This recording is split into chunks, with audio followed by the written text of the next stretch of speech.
Alrighty, and welcome to our very special guest for today, Coach Jack Field of the Wannabe team. Welcome to the show, Jack. Hi guys, thanks for having me. Good to be here. Nah, mate, it's an absolute pleasure to have you on the show. Caveat off the bat first, you're not actually in the Ashton and Friends Keepers League, are you, Jack? No, I'm not, no. So I might just ask you that straight off the board. The invite, as far as I'm aware, was extended to you. Why did you not decide to join the Keepers League? Well, I just didn't want the commitment in case I don't want to play in a couple of years down the track. And there's just, I wasn't really that keen for it, really. I'm more interested in the classic side of things, so. No, yeah. That's fair enough, mate. So Fieldy, we ask everyone, basically the first question before they come on the show is the origin behind their team name. So you're obviously called the Wannabe team, no capitals. No. So just talk us through the how you came up with that team name. Yeah, so I've been playing fantasy for a few years now, and when I first started, I was probably about 12, and just thought it'd be a good name because I thought other teams would want to be like my team, but that's not the case really, given that I'm ranked at about 25,000, so yeah, that's the story behind it. Not really much story, just think of the name really, and then you'll get the story. No, yeah. Just with that, is there any thoughts around changing the team name as the years have gone on? Because we know some boys have, such as Pet Money Sniper, Ashalanch for about 5 minutes. Is there any other thoughts of a new team name coming? No, Pet Money Sniper's still the same. Yeah, but previously he's been different. No, I think I like my team name. I'm just going to keep it. I'm known as, I got the reputation out there now, so may as well keep it, you know? Yeah, no, absolutely right, mate. So we'll jump into your team. So you are a classic specialist, as we discussed before. So how's your start to the classic season been? It hasn't been the best, really. Some of my premiums are underperforming. Callum Mills, for example, has only scored 1 ton in 7 games. Oh, wow. So he's not a good one, and he's only owned by, I think, about 2% of the competition, so he's killing me at the moment. But good picks. I picked up Noah Anderson a couple of weeks ago. I think Arthur has won 57, and he's going along pretty well. I think he's scored 4 tons in the past 4 games, something like that, so he's in a bit of good form. And Timmy English, can't go past him. Do you have Timmy English from? Do you have Timmy from round 1? So I'm glad I picked those guys, but I feel like I've nailed the rookies, but my premiums are sort of just letting me down at the moment. And Dacos in the back half there, I didn't pick him initially. I when the season started, I picked McGrath over Dacos, and that was a big mistake. And I've just got in Dacos a couple of weeks ago. And so you sort of alluded to it already, but I was going to ask you what sort of players have let you down the most. You mentioned McGrath. Has he been the main one, or who's been the biggest sort of letdown for you so far this year? Well, McGrath, he was no good. He was just scoring 60s, so you can't be having him on the field. Callum Mills as well, he wasn't good. Also, early days I bought in Jack Steele. He got injured, had to trade him out, I think round 2. But yeah, they're the main ones. And a couple of rookies been injured, for example, Chesser. And Noah Long. Yeah, they can probably go. Yeah, they might be getting a game when the Eagles come, because everyone in the Eagles is injured at the moment, so when they're back fit, they'll be able to get a game. Yeah, absolutely. Another one I wanted to ask you, Jack, is there any players you've just had your eye on all year and haven't quite been able to trade in? I know for myself, I've had my eye on Timmy English and haven't been able to get him in until potentially this week. Is there anyone who fits that for you? Probably the mega pick and Clayton Oliver. Haven't got the cash to get to him yet. Or I've also been thinking about going a point of difference and getting Darcy Parish or Brad Crouch. Because they're just absolute pigs. Even last year they were just pumping out hundreds like it was nothing. Yeah. So it's quite an open season still. you mentioned you're sort of, I think you said in the 25k range in the ranking, but in our league, obviously it's only a small percentage of the total money is going to the highest rank. I think the most of it is going to the actual winner of the league. So still very wide open. But I wanted to know who you think has the best squad other than yourself. And you are allowed to say people that might be hosting this podcast. Other than myself, eh? Well, you can't go past Tickle My Toronto. Jeremy, he won the league last year. I think he's probably the heavy favourite to win it again. Yeah, friend of the show too. Did you pay him last year? I did pay him, yes. Good man, good man. Honest man. So, as we talk about our classic teams and going into this week, have you thought about your trades? Have you made them yet? Did you do them on Sunday night? Not on Sunday night, because that's when the lockout comes. Oh, don't worry. So I'm looking at bringing in Rory Atkins, and I'm not sure about my second trade yet. We'll have to see when the teams come out, but possibly Fiorini as well. Oh, the double Gold Coast. I've been eyeing that off as well. We'll probably delve into that a bit later in the podcast. Absolutely, we will. What are you thinking with Rory Atkins? Obviously a low break even and pretty cheap. Are you worried about it, or are you reasonably confident he can score okay on your field? Yeah, well, I'm a little worried. He hasn't played much footy recently, and don't know really about his job security. But he's averaged about, I think in the past he's averaged about 80, so he's definitely able to be up there and make some solid cash. I think right now he's got a break even at 2, so if he's playing, he's guaranteed to make some cash. Yeah, absolutely. And the thing is, it's a bit risky. I think it's a bit risky possibly bringing Fiorini and Atkins, but make break your team, I reckon. Yeah. Well, yeah. Well, when you're ranked 25, 28,000 like we are, Jack, you need to find that point of difference. And if Joe Blow's getting in Clayton Oliver, why not get him Rory Atkins and just see what happens? Yeah, I think I'm going to have to. I'm a bit starved to cash as well, so might have to go to some mid-prices and kind of upgrade some fat and rookies and see what happens. Yeah, I think I might be in the same boat. But Jack, we really appreciate your time. Obviously, it was pretty late notice, and it's great to get someone outside of our Keepers League and chat Classic for a little bit. We love chatting Classic on the show, Jack. We really appreciate your time. Gave some great answers. Good insights. And well done, Jack. Thanks a lot, guys. See you later. No worries. Thanks, mate. Thanks, mate. Bye. Bye.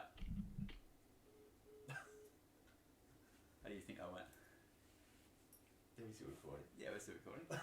He spoke well, Jack. It was wasn't sometimes a little hard to tell when he was going to finish talking and when to jump in. There was a few questions that didn't quite get answered, but that's right. That can happen on live podcast recordings. Absolutely, you don't always get it 100% right. And you know what? He was a late in today. Yeah. We had a late withdrawal. Joseph. This afternoon, he was kind enough to let us know in advance that he wouldn't be able to make it. That's kind of him. Yeah, that is really kind of him. You would expect someone to check their phone and be on time with responding to messages if they are, for example, going to pull out later of a podcast. Absolutely, and it's the least you can ask for. And Jack was kind enough to answer my SOS and come on, so we weren't having to interview the Rock again. Yeah, no, I thought he was really good, and he's been a very consistent performer in Classic for a long period of time. Maybe not his year so far this year, but with a pick like Rory Atkins, that can turn around very quickly, and it's something that I'm really considering myself this week, I've got to say. Well, he's also still on the scrap heap in No. Well, I said he's on the scrap heap. I didn't say I've picked him up yet. I'm just saying, it's a thought. You're in the red, mate, if you're getting Rory Atkins. Well, to be honest, mate, I'm 2 losses sitting on the bottom of the ladder. I'm already in the red. We spoke about it with Jack just before. We need to find that point of difference. Not sure about it. But anyway, we've sort of just abandoned the run sheet for now. We're just talking off the top of our head. But where do we want to go from here? We want to... Well, let's just talk about last week's episode first. We had some really strong feedback. Good, strong feedback on the first filmed podcast. Yeah. I think we're up to... Someone called us handsome. Someone called us handsome. I don't know which one. I don't know who that could have been. Don't know who he was referring to. Probably. Anyway. I want to say big shout out to someone who commented around our special segment around me guessing heights and how much they really enjoy it. So surely we can continue that. We absolutely can, but I think what they enjoyed mostly about it is how bad you were at guessing players' heights. I was off by 1 centimetre. Well, your special skill. We've been over this a million times. The special skill is not getting players' heights wrong; it's getting them right. Yeah, and I was wrong by 1 centimetre, so I take responsibility for that. So if I'm off by 1 centimetre, then it's not a special skill. Yeah, no, I take responsibility. It wasn't my best, but I reckon I'm going to go 5 from 5 today. I'm going to go until I get it wrong. Well, we might jump back into that later in the show. Let's talk about the Ashlow and Friends Keepers League and some of the scores they put up in the round just gone. I was pretty happy with myself as the games went on last week. I finished up on 12-9-4, and I thought, gee, that's got to be one of the top scores of the round. And I had a look back at the fixtures and saw pretty much every other team had scored more than me, with a few 1400s and a lot of 1300s. Third, fourth last. So yeah, shout out to Lanch's Hole Destroyer. Nailed it! Yeah. And with a score of 14-8-4. Of course, it was against me. Oh, man. So I'm first in points against. I'm second last in total points. How about that? Not actually last. Who's last, Lenny's? No, it's not. Lenny's is actually jumping up the ladder at the moment. He's sitting sixth, and in total points, he's also sitting sixth. It's Woods and Trashalanch suck with the lowest total points, and Ashalanch not far behind me. Interesting. Yeah. So, do you want to talk about your matchup? Absolutely. So, give me a sec to get back onto it. Not our best start to the podcast. No, it hasn't been our best start to the podcast, but you know what? We had to lay it out. We've got to improvise. So I was against friend of the show, Lincoln's selection of players. I only went down by 14 points as well, might I add. And I was really stoked to see Blake Acres continuing his strong form since I made that bold prediction for him with a score of 129. And I think just as a bit of a thought for people's classic teams as well, these Carlton midfielders, the way they're playing at the moment, win, lose or draw, are just going to be scoring bulk points. Because they love to chip it around, they love to share it amongst each other. A lot of marks, a lot of plus sixes. So if there's any Carlton mids getting a game on the scrap heap or averaging around 90 odd in classic at the moment, I'd look at getting them in. Would you agree? Not sure about classic. Yeah, for keepers 100%. Like you've had Acres since the start, and that's been is he a top scoring mid? He's my highest averaging mid. Yeah, so so he's missed a game. I wouldn't have picked that at the start of the year, so that's been a good selection by you. I've got Paddy Cripps, who's finding a little bit of, or at least a bit of fantasy form the last few weeks. He got 200s in a row, averaging 102, so he's going pretty well. I need him to be as my number one midfielder. But yeah, not a bad shout from you for the Carlton midfielders. On my matchup, I thought I was pretty stiff, 1,397. Jeez.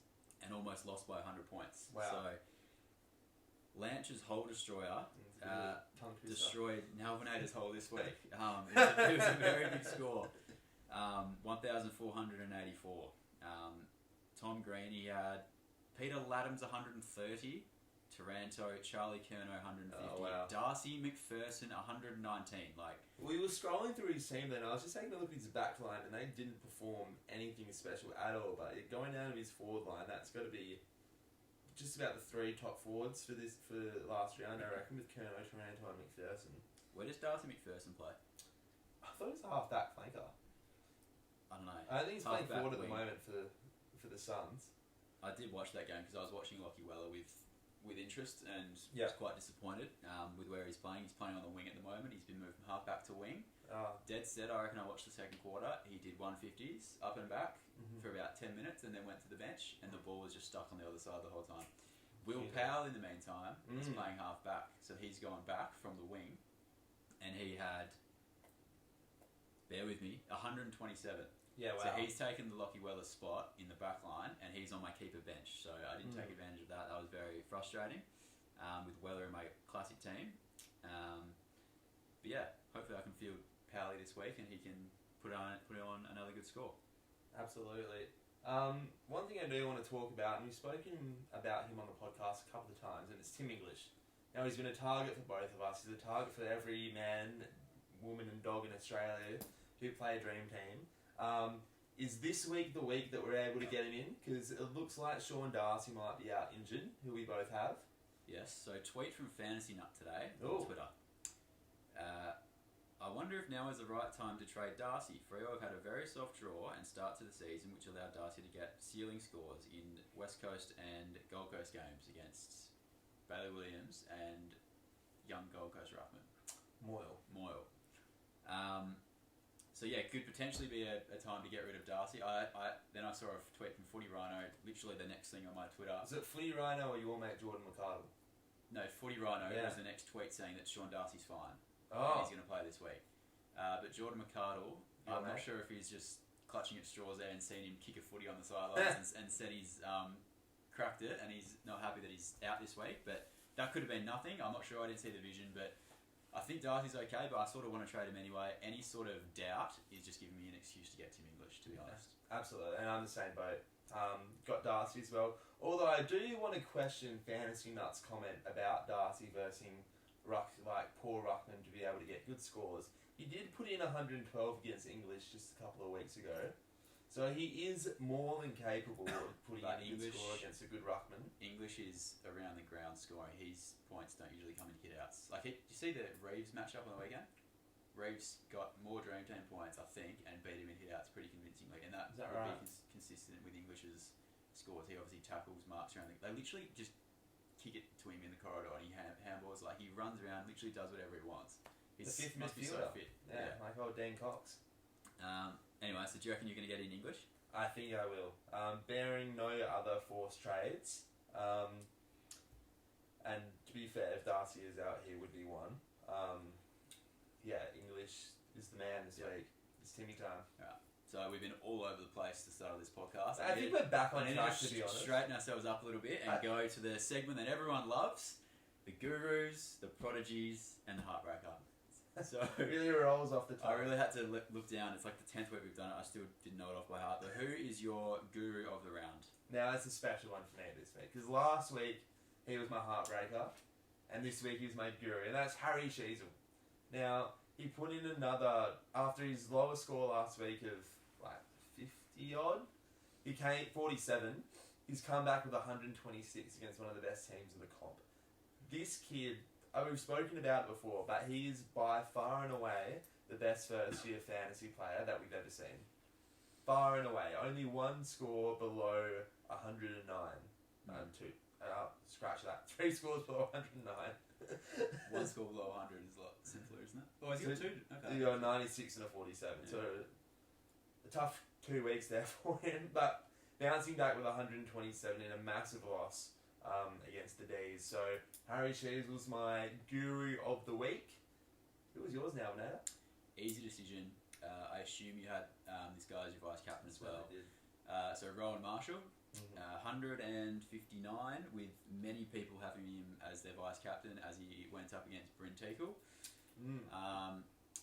So obviously a young ruckman, but obviously with everyone having him as vice captain, getting 159 to start the weekend off very well was a bonus for him. So yeah, he's my guru of the week, and just quietly putting in potentially an All-Australian year if it's not Tim English.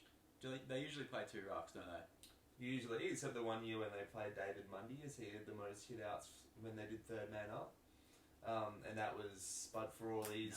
No, I don't believe that. No. In 2015. 2015 All-Australian team. Yeah, Dave Mundy was on the bench instead of Nick Naitanui. And Spud Frawley, when quizzed about it, who was an All-Australian selected that year, gave that very reason. That David Mundy had the most third-man hit-outs that year. Goldstein, Josh Kennedy, Stringer. Interesting. Didn't believe me, mate. No, I didn't. No. Maybe it's key forwards I'm thinking of, because they always play 3 key forwards. So Stringer was that year. He's a bit undersized as well. Interesting team, that one. That was one of the most interesting All-Australians team in 2015. Got Matty Prittis down at Hanbury. They actually picked a wingman, though. Good to see. Andrew Gaff. Yeah, great year. Mundy, a one-time All-Australian's interesting. You can kind of understand it because he's just been very good for so long without being super... I'm almost surprised he has an All-Australian season. Well, I'm sure the year before the year he retired, is that the one when he polled 20 Brownlow votes? I think so, yeah. Well, hard to believe he wasn't an All-Australian that year because he was just about top 3 in the Brownlow when the bye came around that year? Child prodigy. Child prodigy this week for me is a young man who's actually going to miss the next 2 weeks with suspension, and that's Matty Johnson from Freo. Now, I was against you this week in Classic, and I had him on my field, you had him on your bench, and he was on 25 at quarter time, and I was licking my lips thinking, oh boy, we're on for a big day here. And it was almost the moment he laid that dangerous tackle that he just stopped getting touches and going near the footy. And he finished on 63. Or maybe he's not fit enough, just couldn't run out of the game. Or maybe not. That's your theory, is it not? It's my Tanner Bruin theory. Okay. For Tanner Bruin specifically. Only applies to Tanner Bruin. Yeah. Okay. So with the score of 63, nothing special, but was really happy to see what he's capable of. Who was your prodigy this week now? Just as you get up the Tanner Bruin stats to try to prove me wrong. No, I'm not getting upset. He kicked 2 goals on the weekend in the AFL team. Oh, he's back in the AFL team. Yeah, You didn't even know. You got to trade him back in? No, I'm not. Imagine if we didn't start with him. By the way, I'm ranked 2,600 in Classic, going quite well, I must say. I like something. Without Tim English. Anyway, what was the question? Callahan was my child prodigy, so have him in my keeper team. Rising Star nomination this week. Didn't see the game, but 98 points could have been on my field. So that was his best game so far, I think. Maybe that and round 1. So looks a star of the future. Hopefully I can field him next year, I reckon. Mm-hmm. Too early at this point. But gee, he's going better than Ollie Wines at the moment. But is he playing inside mid? no, I don't think. Well, I didn't see the game, but no, I don't think he is. I think he's still playing wing. Yeah, child prodigy for me, Finn Callahan. He's going to be a star. And I'll just keep going. Heartbreaker, I can see it in front of me. Lockie Weller. So I mentioned him before. I don't think I need to say anything more. I already spoke about him. So played on the wing. Oh, it was so. I only saw the first half, but seriously, going up and down the wing. Only time he got points that I saw. Well, no, he got a few points in the first quarter, but then second quarter, I think he took like 2 genuine contested marks, just long bombs down the line. He took a contested mark, which is not what you want him to rely on to score points for you. Absolutely. You want him to be getting cheap kicks, handball receives, kick outs, but it just wasn't happening on the wing. So very hard to watch, but not blaming him. I'm blaming Stuart Dew. Wow. Well, blaming the coach. I'm blaming him for my fantasy score. I'm not saying it's not the right move for the Gold Coast Suns. It worked out very well for the Gold Coast Suns. It did, but I'd have him at halfback personally. Oh, are we thinking of McPherson's the other halfback flankman, or is it Brandon Ellis? No, Ellis is wing. I think McPherson's wing with Weller, but Powell was wing originally. Against the Dockers game, Powell was wing, Weller was halfback. I missed the game in between. Sean Lemon's getting a game? Is that the other bloke running off a halfback flank? I don't think so. I think McPherson or Atkins. Atkins must be wing actually. Maybe McPherson is halfback. It'd be Atkins, Weller, and the guy from Richmond that you just. I don't know if anyone watches enough Gold Coast games to understand this fully. But let's go into my heartbreaker. I'm not sure if heartbreaker is the right term, but disappointing nonetheless, and that's Will Setterfield. So everyone got him. If they didn't have him in round 1 team, just about every coach in Australia had them in their team by round 3, I'd say. So Setterfield since then hasn't really reached the heights. I don't think he's cracked a ton since round 2. Yes. I know you've got the stats in front of you. He's cracked 1 ton since round 2. Couple of low scores. Has probably made all the money he's going to make now. So I'm looking at trading him out this week along with Sean Darcy. But yeah, score of 54. I think he was doing a bit of a tagging job on Dangerfield at one point and was getting absolutely towed up. So yeah, he's my heartbreaker for the week. And we've touched on our trades for Darcy this week and me potentially Setterfield. So my other classic trade, I really want to do a double upgrade. And because Darcy to English isn't that much money and I had like 500 odd K in the bank. From last week. From the week before. I'm looking at maybe Setterfield to Sam Walsh. We spoke about the Carlton players before and how it's really good. They're big scorers at the moment. And will just be a set and forget, I'd hope. But I've got him in at the moment. Not sure if it's going to stay that way. We'll see what happens when the teams come out tomorrow. So just cheaper than Oliver? Mm-hmm. Not worried about just, fresh from injury. I don't know. It's the way Carlton are playing and all their mids just turning up every week. and taking the piss, which makes him look far more appealing to me. And Oliver is, he's about 70 odd K more. That price tag scares me. Even if he goes below 120, I'm like, I don't know, $1 million is a lot of money. And I'm already buying $1 million player this week in English. Mm-hmm. Just watch the pen there, mate.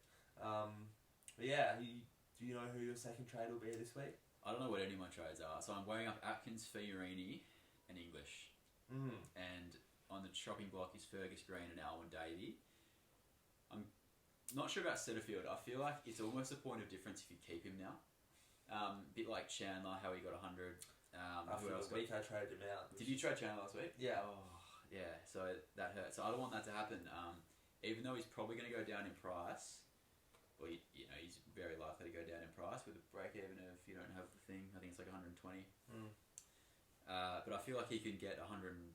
Another 105 or so score, and it's almost a point of difference if everyone trades him out. So I want to keep Setterfield if I can, even though you're right, he's made all his money and he's probably just going to go down from here.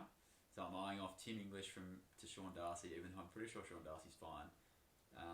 And then maybe... You don't trust Geordie McArdle? Nah, I don't. I think he's clutching at straws, to be honest. And then I think I'm going to go Alwyn Davey to Rory Atkins. Don't mind that at all. Rory Atkins, just... Break even of 2, if he gets 40 points, it's not even that much of a disaster. 40 points, it's like a rookie when his break even's 2. Yeah, but on your field. Yeah, but you have rookies on your field getting a 40. Yeah. No, that's not a bad point there, Nicholas.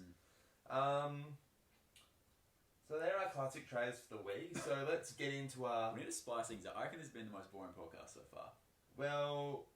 I've enjoyed myself thoroughly. I reckon we're just a bit flat. We've come in a bit late. No preparation. I prepared. I did the run sheet. Yeah. We had a late out of the guests, but who knows?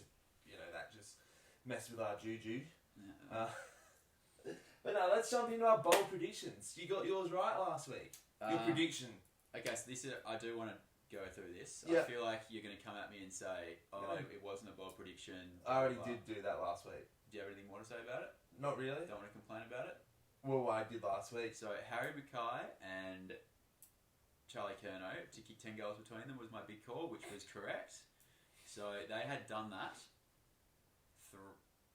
I forgot if it was twice or 3 times before. One was against the Eagles last time, as you said. In the corresponding game. I think it was one more. It might have been 2 more, but I think it was only 1 more. I literally scrolled through all the AFL tables games together and worked it out. So, they've probably played... 70 games together, and it's happened twice before. Well, 2 out of 70, I would say it's a big call for it to happen again. It's a moot point when the most recent time that they have done it was against the same team that they were versing that week in an even more depleted defence. Missing McGovern, who's an interceptor. No, missing Harry Edwards. Who was he going to be in the team, was he? Harry Edwards. Well, it was Rotham and Barras on the weekend, and it was Harry Edwards, Bazo and Barras the year before. You replace Rotham. I reckon Rotham's a bit of a match-up for Curnow anyway.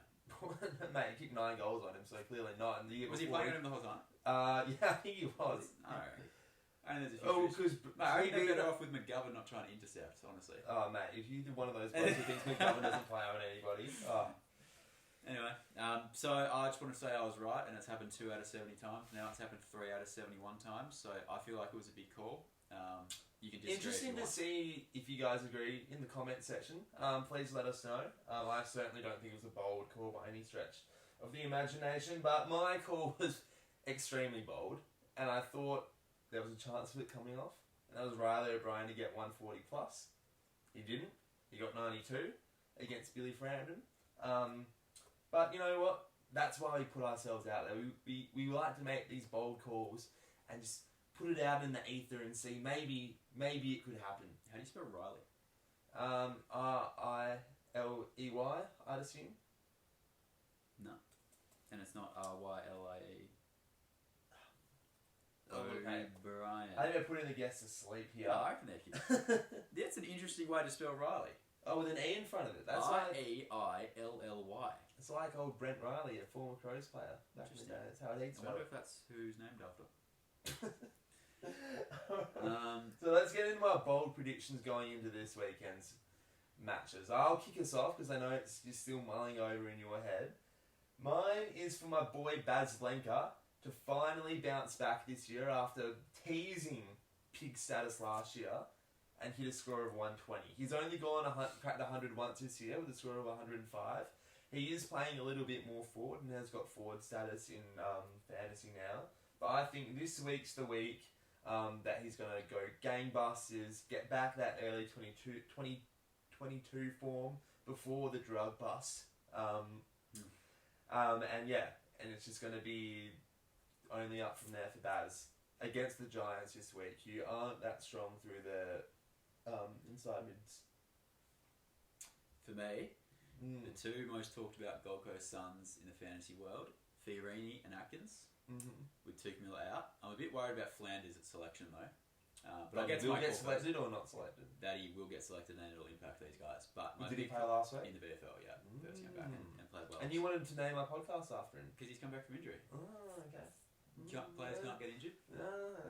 Anyway. So Fiorini and I've forgotten his name, Atkins. They're going to get 180 between them. Is that big enough? No, that is not big. So they're against Melbourne. Yeah, no, that is just not a big call at all. Are you serious? What's their average, mate? Because they're average 65. They're two midfielders who scored 100 plus last week, and you're saying they're both going to get 90. I don't think they're going to get 100 each. No, they're not. Mate, put it out there. Nah, I'm going to stick to it's one. It's like I did with the Acres, like I did with Stringer. Mate, put it out there and it will happen, and be confident in it. I did get a big call right last week. You did. Oh, a call. You got a call right last week. I honestly just have nothing prepared. I'm going to say... Well, I wanted to say that. Now I'm even less prepared. Let's go through my classic. Mate, say 200 between. I'll give you 200 between them. I don't think that means one of them gets 105, the other one can get 95. You know what? I'm going to say Atkins to go... 120 plus. Sub 40. Sub 40? Yeah. And you're going to trade him in your classic? No, sub 45. Give me that. Oh, I'll give you that. Atkins sub 45 against Melbourne. I'm going one way or the other. And now I can't trade him in, so it's going to be interesting. You should trade him in anyway, so it's a win-win. Or you could get 50. Yeah, that's my big call. I reckon it's all or nothing. So I'm going to say nothing. Alright. Nothing for Roza. Now, that's the end of the run sheet, isn't it? That is the end of the run sheet, and yes, I'll let you redeem yourself with some AFL players. We've been all over the place today. Let's straighten ourselves up with everyone's favourite segment, especially you who commented last week. Alright, so guessing AFL players' heights as of within AFL tables. Within 1 centimetre from AFL tables. No. Within 1 centimetre? No. That's a special skill. No. Don't let me see. No. That was the special skill agreed the other week. Alright, fine. I'll give you, but this is not a special skill. Rory Atkins. 180. Come on, mate. 183. 186. He's tall enough. He's tall enough. Alright, I'll give you an easy one, and this one you should eat up. To be fair, who would look at Rory Atkins' height? Mate, you apparently, all AFL players' heights as of the AFL tables. Alright, Matt Taberner.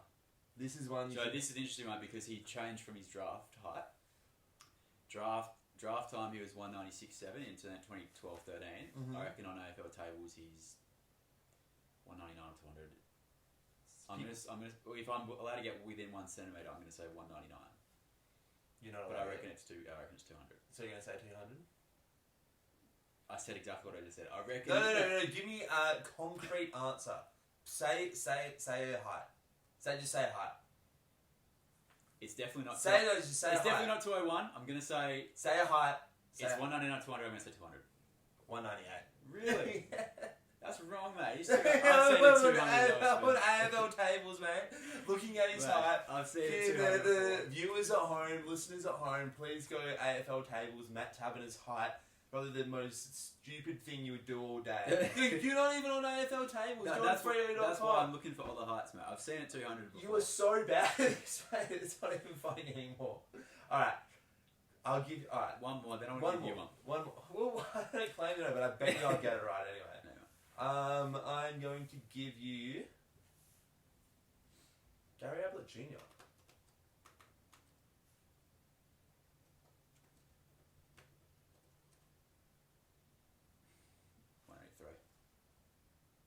183. 182. I was going to say that. Yeah, I bet That's you good. were. I bet you were. It's correct. It's not Within 1 correct. centimetre. Within 1 centimetre. Hey, you're just Yeah. no good at this. I got you. I got one for you. Alright, we'll do one for me and then we're clocking off. Wayne Carey. Oh, Wayne Carey. That's Now- what I would have guessed. Okay. So, thinking about this holistically, centre half forwards weren't as tall back then as they are now. Correct? Yeah. So, your standard centre half forward will be between 196 to 198, 199 now, would you say? Maybe. Yeah. Jack Darling's pretty short. Yeah, he is an outlier. He's like He's 189. He's No, I'm not- kidding. He's 181. He is an outlier. But I'm going to go Wayne Carey at 193. 192. Oh! Hoo-hoo! Stephen Milne. 175. 176. You gotta keep going. We'll do one more, then I have to go. I've got prior engagements. Luke Parker. 185. No, 187. I haven't checked yet. I'm going to go 187. It was 186, I might knock myself. 183. Really? Oh, there you go. Alright, that is it for today's episode of the Keeping It Real AFL Fantasy Show. Didn't get to do our introduction today because We just went straight into the interview. It was a bit out of whack. So and I think it threw us for a loop at the start as well, a little bit. But I think we got back on track by the end there. Potential. What do you reckon? Where would you rank this in podcasts that we've done? Well, mate, I have to listen back and properly. But Feel free to comment. In terms of enjoying myself, I think it was right up there. I had a great time. I was a little bit out of whack today. I'm not quite myself. I'm going to give it bottom 3. Well, I'm going to give it top 3. Comment what you think. Was this our worst podcast? Was it our best podcast? What can we do better? What do you want to see more of? Do you want more of the height game? Do you want less of it? Do you want another game? Comments. We need a new segment actually. Yeah, I think we're due for a new segment. Comment what our new segment should be. Yeah. Cheers.